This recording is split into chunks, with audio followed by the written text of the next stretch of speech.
Bonjour à tous, au sommaire de ce jeudi 9 janvier, beaucoup de news et d'actualités sur les marchés. Au sommaire de ce journal, des invités comme Gabrielle Levasseur, présidente de Beauty Partners. Nous écouterons également les commentaires sur la Bourse de Paris de Xavier Fesneau, associé chez Interactive Trading. Et puis nous demanderons à Bernard Prat-Desclos, qui est trader pour compte propre, quelles sont ses analyses sur le marché. Elles sont toujours extrêmement incisives et intéressante.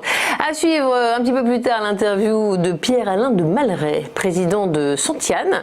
Et puis dans le domaine du patrimoine, vous retrouverez sur le plateau Léonard Fontaine et Maxime Lartigou qui sont les cofondateurs de Novalia Patrimoine. Tout au long de la journée, vous pourrez assister à l'émission Entreprise et Innovation qui sera rediffusée. Elle est codiffusée sur le site du Figaro.fr dans la rubrique Économie. Vous pourrez découvrir les atouts d'un acteur très innovant de la Silver Economy. Il s'agit de Laurent Levasseur, fondateur et président du directoire de Blue Linea. Mais pour commencer, quelques news économiques. Le coup d'envoi des soldes d'hiver a été donné. Force est de constater que le climat est morose pour les commerces. Après 5 semaines de grève qui ont paralysé les transports parisiens, la situation est de plus en plus critique pour de nombreux commerçants, à mesure que le mouvement contre la réforme des retraites perdure. Alors la période des soldes, c'est pourtant un moment crucial pour les commerçants. Va-t-elle compenser les pertes subies lors de la période des fêtes? À noter ce changement, les soldes ne durent que 4 semaines, il faut faire vite. Les ventes des commerces parisiens ont chuté de 30 à 50% durant le mois de décembre, alors que la plupart des magasins attendaient cette période pour réaliser une large part de leur chiffre d'affaires annuel, selon les chiffres de la Confédération des commerces de France. Et c'est donc une période cruciale qui s'annonce.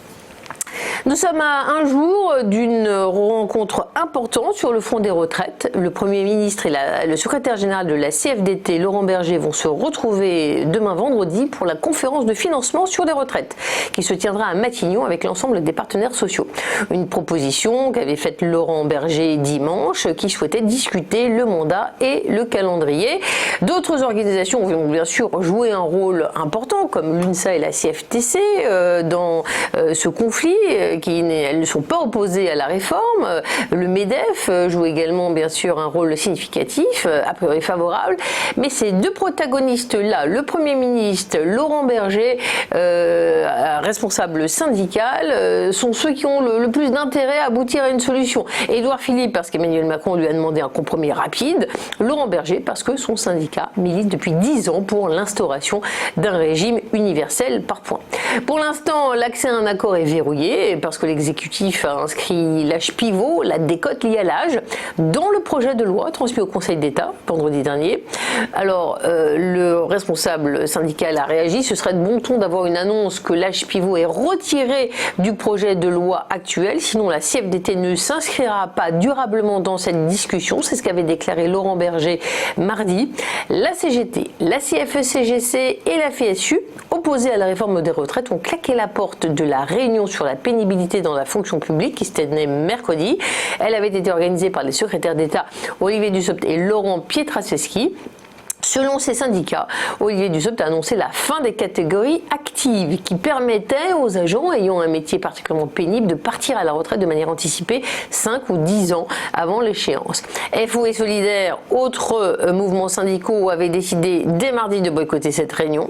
Cette suppression des catégories actives va conduire des centaines de milliers d'agents à ne pas être reconnus dans la pénibilité, indiqué à la sortie de la réunion à Bercy Jean-Marc Canon, secrétaire général de la CGT Fonction publique. Entre 200 000 et 300 000 agents n'auront plus rien, alors qu'aujourd'hui ils sont dans la catégorie active.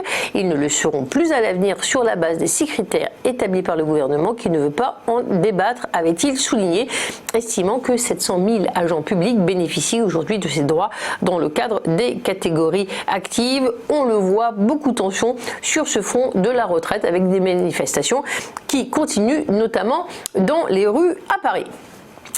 100 journalistes pour un seul homme. 9 jours après son évasion spectaculaire, Carlos Ghosn a tenu une conférence de presse ce mercredi depuis le Liban pour s'expliquer sur sa fuite du Japon. Il a nié tous les faits qui lui sont reprochés au pays du soleil levant et est revenu notamment sur une soirée au château de Versailles.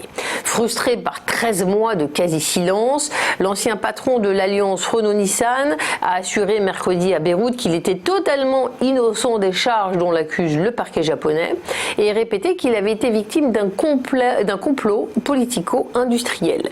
Pendant plusieurs minutes, l'éminent homme d'affaires s'est défendu d'avoir en 2014 fêté ses 60 ans aux frais de Renault-Nissan.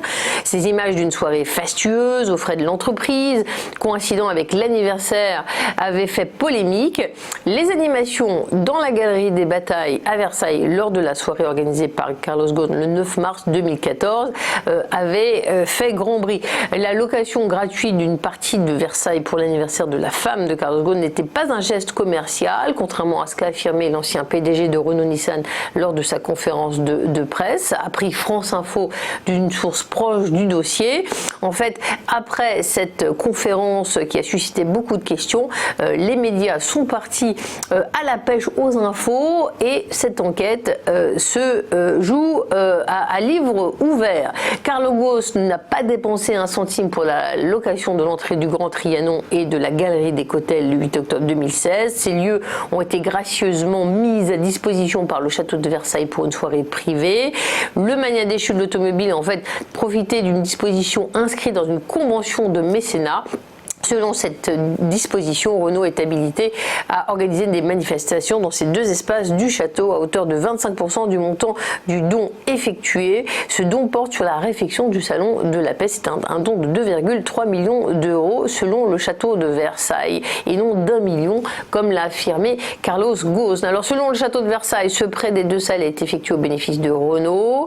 Dans le cadre de ce mécénat, la valeur de la location des salles pour l'anniversaire de Carlos Ghosn à hauteur de 50 000 euros a été déduite du montant global des espaces pouvant être mis à disposition du constructeur automobile. Voilà, beaucoup d'actualités sur le front économique et financier et nous vous souhaitons une très très bonne journée.